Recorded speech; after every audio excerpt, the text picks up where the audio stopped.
परळीतील गर्भातील बाळ मृत्यू प्रकरणाची चौकशी सुरू. जिल्हा शल्य चिकित्सकांची समिती परळी दाखल. परळी येथे डॉक्टरांच्या कथित निष्काळजीपणामुळे गर्भातील बाळाचा मृत्यू झाल्याचा आरोप कुटुंबियांनी केल्यानंतर या प्रकरणाची गंभीर दखल घेण्यात आली आहे. जिल्हा शल्य चिकित्सकांनी या संदर्भात 4 सदस्यीय चौकशी समितीची स्थापना केली असून ही समिती आज परळी दाखल झाली आहे. समितीच्या सदस्यांनी परळीतील गीते हॉस्पिटलला भेट देत संबंधित घटनेची प्राथमिक माहिती घेतली. तसेच हॉस्पिटल प्रशासन, संबंधित डॉक्टर, उपलब्ध वैद्यकीय कागदपत्रांची तपासणी करून संपूर्ण घटनेची सखोल चौकशी केली जाणार आहे.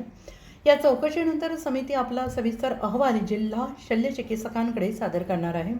अहवालाच्या आधारे संबंधित डॉक्टरांवर कारवाई करायची की नाही याबाबत निर्णय घेतला जाणार असल्याची माहिती सूत्रांकडून मिळते आहे. दरम्यान या घटनेमुळे परळी शहरात मोठी खळबळ उडाली असून दोषींवर कठोर कारवाई करण्याची मागणी कुटुंबियांसह नागरिकांकडून केली जात आहे. समितीच्या अहवालाकडे सगळ्यांचे लक्ष लागून राहिले आहे.